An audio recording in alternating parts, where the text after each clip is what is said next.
श्री शिवाय नमस्तु। सती कथा में कही थी कि नवरात्रे एकम से प्रारंभ नहीं होते, अमावस्या की रात्रि से प्रारंभ हो जाते, इसलिए उसको कहते हैं नवरात्रे। क्योंकि नवमी के दिन माता जी का विसर्जन हो जाता है, जवारों का विसर्जन हो जाता है, व्रत करने वाले कन्या पूजन भोजन भंडारा कराकर विराम दे देते। तो नवमी की रात्रि उसमें नहीं जुड़ा पाती, उसमें रात्रि अगर जुड़ती है तो ये अमावस्या की रात्रि से जुड़ना प्रारंभ होता है, तब जाकर वो नवरात्रि पूर्ण हो पाती है। पितृलोक में पितृ जैसे निवास होकर भी इंतजार करते हैं। 4 नवरात्रे हैं तो 4 ही श्राद्ध हैं। आज मौनी अमावस्या है, श्राद्ध का विराम हो जाता है और कथा अर्थात नवरात्रे प्रारंभ हो जाते हैं दूसरे दिन। तो यहाँ शास्त्र कह रहा है जैसे हमें प्रतीक्षा रहती है कोई अच्छे कार्य की, कि घर में कोई शुभ कार्य हो, घर में कोई अच्छा आयोजन हो तो अपने को आनंद होगा, प्रसन्नता होगी। उसी तरह हमारे जो पूर्वज चले गए, जो पूर्वज चाहे वो अधोगति में गए हों, चाहे वो देवगति में गए हों, चाहे वो पितृलोक में निवास कर रहे हों, तो जितने भी पितृलोक में निवास करने वाले पूर्वज होते हैं वो भी ये विचार करते हैं कि हमारे घर के वंश द्वारा, हमारे वंशजों द्वारा कोई ऐसा सत्कर्म हो जिससे हमारे जीवन की वितृप्ति हो और हमें आनंद की अनुभूति हो।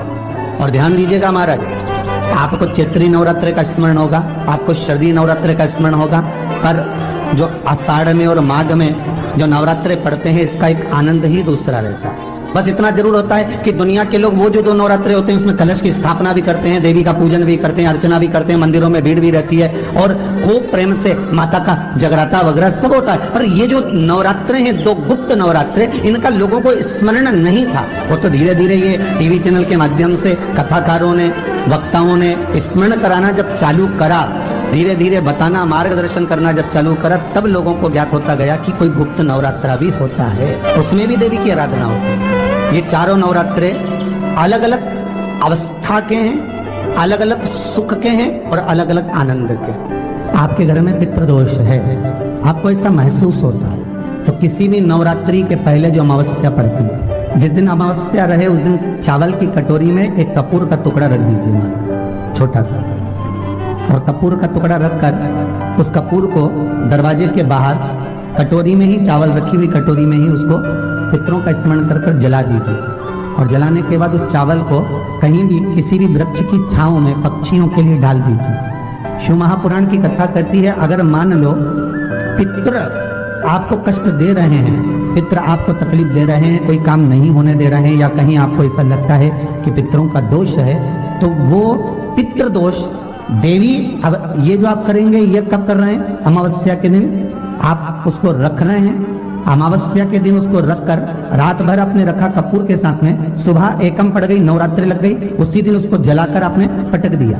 अर्थात उससे देवी और पितृ इन दोनों का आशीर्वाद जो प्राप्त होता है, तो घर में से पितृदोष समाप्त होकर लक्ष्मी की वृद्धि प्रारंभ हो जाती है, कार्य में सिद्धता आ जाती है। और नवरात्रि में भी देवी की आराधना का एक स्मरण का सुख है महाराज।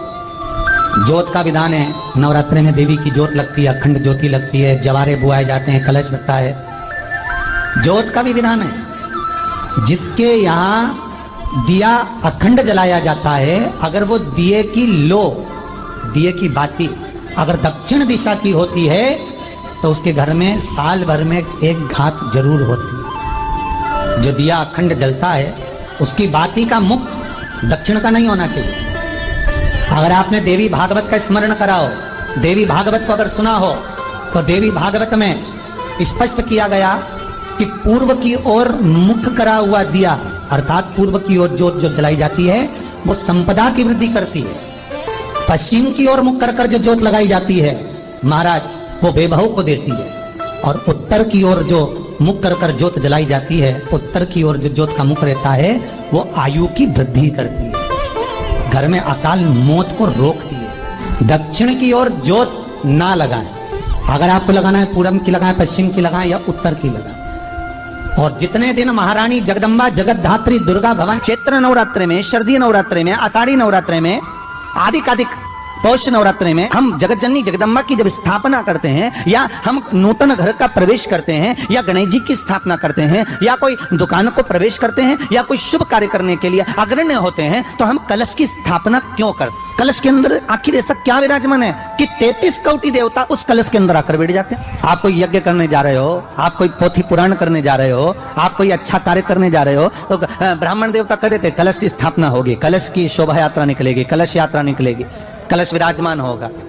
उस कुंभ की उस घड़े की महत्वता कहां से प्रकट हो गई? शिव महापुराण की कथा कहती है महाराज, भगवान औघड़दानी शंकर स्वयं आद्य शक्ति जगदम्बा से कहते हैं कि जगदम्बा तू क्या चाहती है बोल। तो जगत जननी जगदम्बा कहती है कि जहां मैं हूं वहां शंकर है।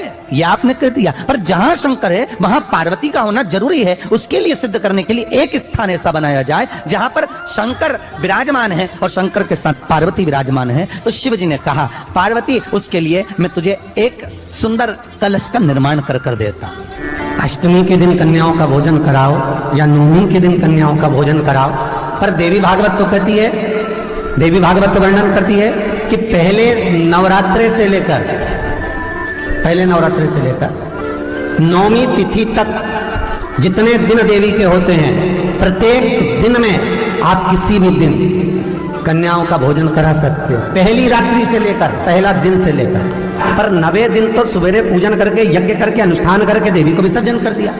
फिर नवरात्रि पूर्ण कैसे हुई? नवरात्रि की पूर्णता होती है